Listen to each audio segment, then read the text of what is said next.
कैसे हैं आप सब? आप सबका भौतिक संजीवनी के इस चैनल पर स्वागत है।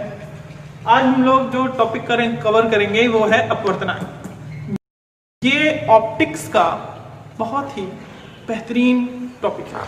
ये अगर आपको समझ में आ गया तो इसका अर्थ है आपको पूरी ऑप्टिक्स समझ में आ गई। इजिली आप चीज़ों को समझ सकते हैं।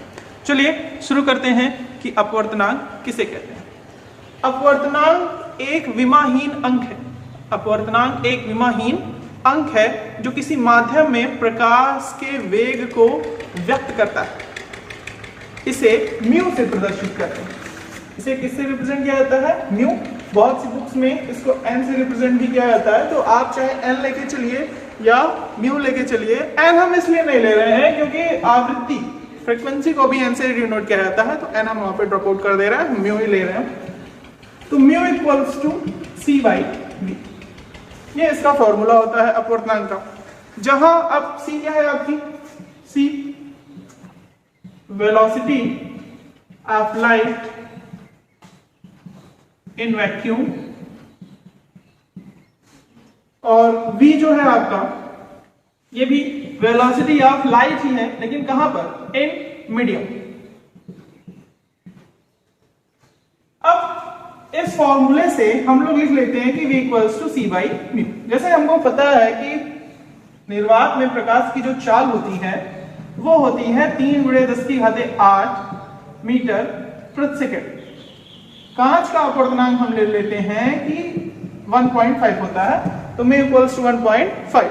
तो कांच में प्रकाश की चाल क्या होगी? तो इसी फॉर्मूले से हम लोग कैलकुलेट करते हैं। सी की वैल्यू फिक्स है, वो हम रखते हैं 3×10⁸ और म्यू 1.5। ये इससे कैंसिल आउट हुआ, 2 आ गया। तो ये देखिए कि वेलोसिटी जो आपकी ग्लास में होगी, कांच में होगी, वो 2×10⁸ मीटर पर सेकंड होगी। निर्वात में कितनी थी? 3×10⁸। ये मैक्सिमम स्पीड होती है, 3×10⁸ मैक्सिमम है। इससे ज्यादा वेलोसिटी ऑफ लाइट अभी तक मेजर नहीं की गई है। अगर हम ब्लैक होल की बात करें तो वहां पे तो कुछ भी हो सकता है, लेकिन यहां की अगर हम देखें तो v इक्वल्स टू 2×10⁸। कुछ जो टर्म में बेसिक है उनके अपवर्तनांक में यहां पे लिख दे रहा हूं। जैसे आपका वायु का अपवर्तनांक ले लेते हैं। वायु का अपवर्तनांक 1.00003 होता है, लेकिन अप्रॉक्स इसको 1 ही लेते हैं। निर्वात का जो होता है अपवर्तनांक वो 1 होता है, कांच का 1.5, जल का 1.3, इसको 3/2 और इसको 4/3 भी लिखा जाता है। अब हम लोग बात करते हैं कि निरपेक्ष अपवर्तनांक किसे कहते हैं। हमारा जो अगला होगा पॉइंट वो होगा निरपेक्ष अपवर्तनांक। निरपेक्ष अपवर्तनांक, अब तक केवल अपवर्तनांक की डेफिनेशन थी, निरपेक्ष या सापेक्ष अपवर्तनांक जिसको कहते हैं। तो निर्वात अथवा वायु, मैंने अभी आपको लिख के बताया था कि दोनों के जो रिफ्रैक्टिव इंडेक्स होते हैं वो 1 लिया जाता है। तो हम चाहे निर्वात के सापेक्ष लें चाहे वायु, निर्वात अथवा वायु के सापेक्ष किसी माध्यम के अपवर्तनांक को निरपेक्ष अपवर्तनांक कहते हैं। ये बड़ा इंपॉर्टेंट है। जैसे ये बोला जाए आपको कि पहले माध्यम के सापेक्ष दूसरे माध्यम का अपवर्तनांक, दूसरे का मतलब सेकंड माध्यम का अपवर्तनांक, तो इसको लिखा कैसे जाता है? ये तो हो गया निरपेक्ष अपवर्तनांक। अगर पहला माध्यम यहाँ पे आप क्या ले लेते हैं, वायु या निर्वात ले लेंगे, तो इसी को निरपेक्ष अपवर्तनांक कहा जाएगा। इसमें हम लोग रिप्रेजेंट करते हैं कि पहले माध्यम के सापेक्ष दूसरे माध्यम का अपवर्तनांक। तो ये पहले माध्यम के सापेक्ष दूसरे माध्यम के अपवर्तनांक को 1μ2 से रिप्रेजेंट करते हैं, जो बराबर होता है μ2/μ1। मतलब दूसरे माध्यम का अपवर्तनांक बटे पहले माध्यम का अपवर्तनांक। इससे एक चीज क्लियर होती है कि प्रकाश की किरण पहले माध्यम से दूसरे माध्यम में प्रवेश कर रही है। अब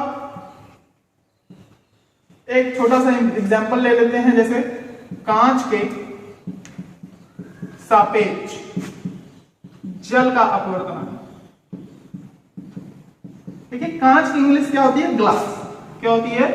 ग्लास। तो ग्लास का हम लेते हैं G, और जल की क्या होती है? वाटर। तो वाटर का क्या लेंगे? W। तो ये क्या हो जाएगा? G कांच के सापेक्ष है तो G पहले, म्यू क्या? W। ये बराबर क्या हो जाएगा? म्यू W बटे म्यू G। मतलब वायु के सापेक्ष जल का अपवर्तनांक बटे वायु के सापेक्ष कांच का अपवर्तनांक।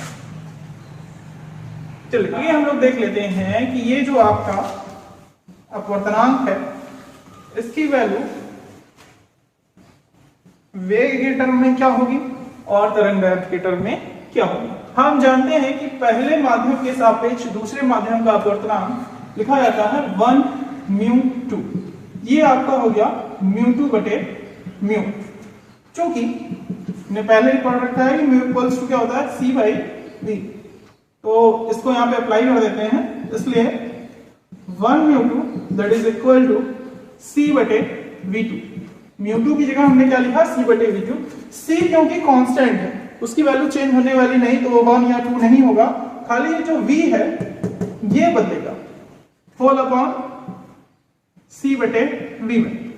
C से C कैंसल हो गया, बचा क्या आपका? V1 ऊपर चला गया, V1 बटे V2। ये आपका 1 μ2 आ गया वेग के पदों में।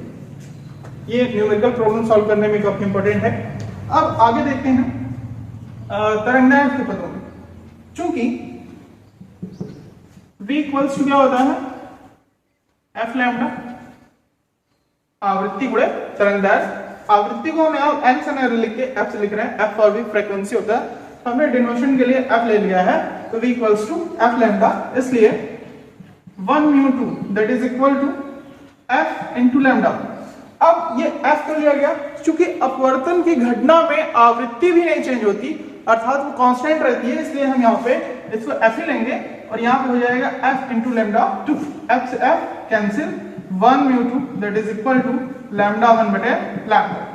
यहाँ पे 1 μ2 पहले माध्यम के सापेक्ष दूसरे माध्यम का अपवर्तनांक बराबर पहले माध्यम में प्रकाश का वेग बटे दूसरे माध्यम में प्रकाश का वेग, या पहले माध्यम के सापेक्ष दूसरे माध्यम का अपवर्तनांक बराबर पहले माध्यम में प्रकाश की तरंगदैर्घ्य बटे दूसरे माध्यम में प्रकाश की तरंगदैर्घ्य।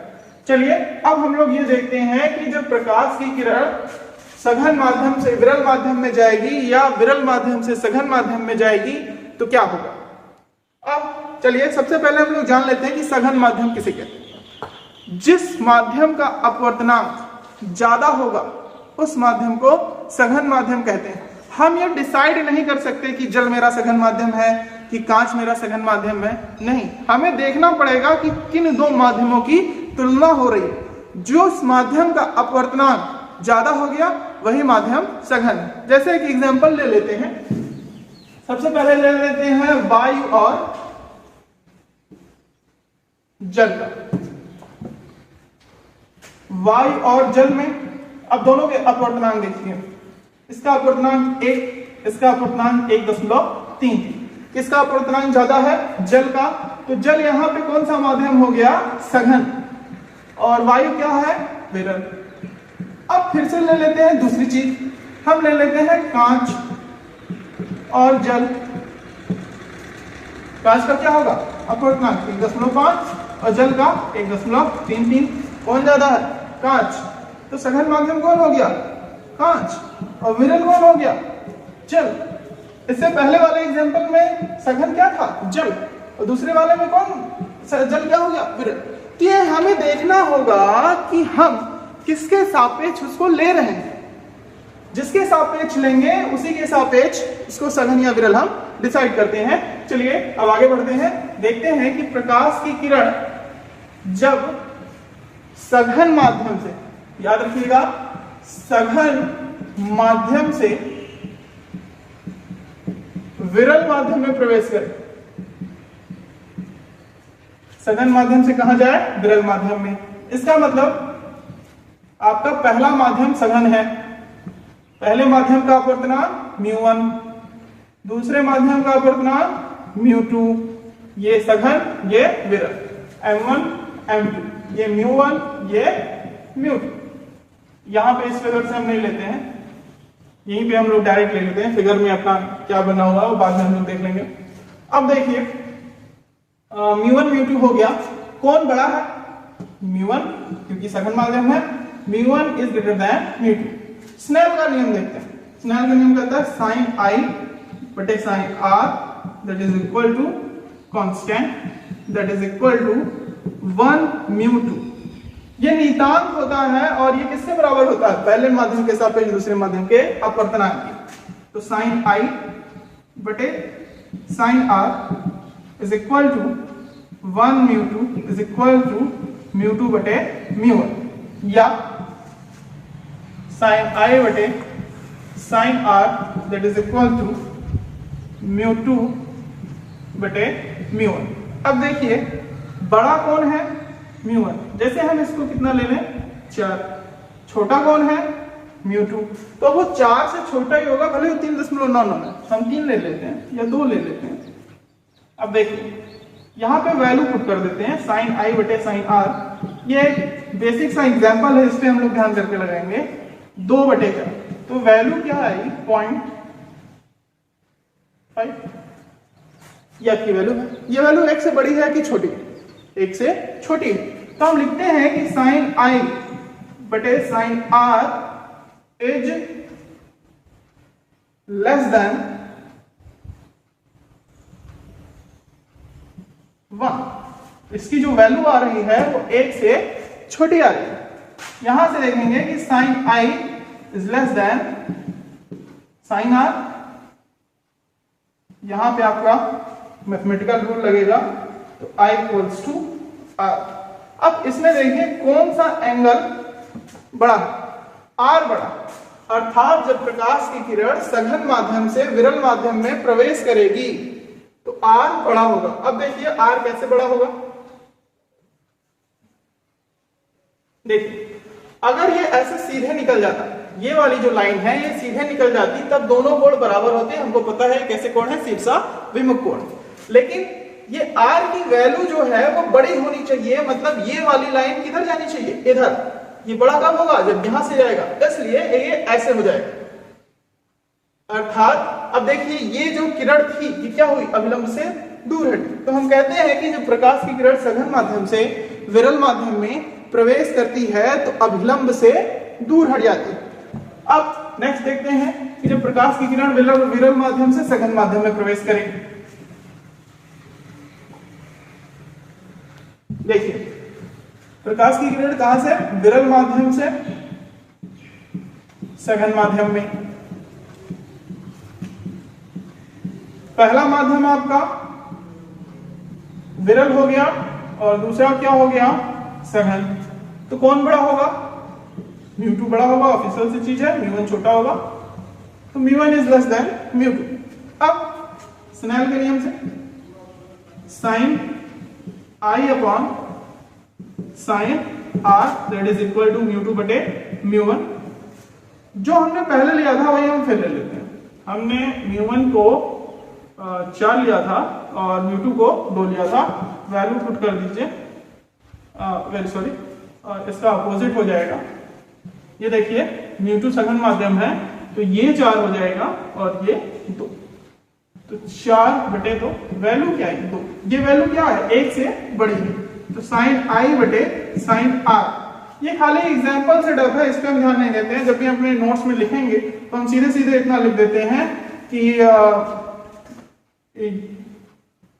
μ2 is greater than μ1, so sin I बटे sin R is greater than 1. Sin I is greater than sin R, I is greater than R. अब यहाँ पे I बड़ा है। देखिए I कब बड़ा होगा? यहाँ पे मैंने बताया था कि ये यहाँ पर जब आएगा तो बराबर होगा I और R, जब एकदम सीधी रेखा होगी। बड़ा कब होगा? I बड़ा कब होगा? जब R छोटा हो। और R छोटा कब होगा? कि जब ये लाइन इधर झुक जाए। मतलब सीधे ना जाके अभिलंब की ओर झुक जाए। अतः जब प्रकाश की किरण विरल माध्यम से सघन माध्यम में प्रवेश करती है तो अभिलंब की ओर झुक जाती है। ये बड़ा ही इंपॉर्टेंट टॉपिक है। कल हम लोग सीखेंगे प्रकाश की उत्क्रमणीयता का सिद्धांत, और क्लास 12 के दृष्टिकोण से बड़ा ही इंपॉर्टेंट होता है आपका क्रांतिक कोण और पूर्णांतरिक परावर्तन।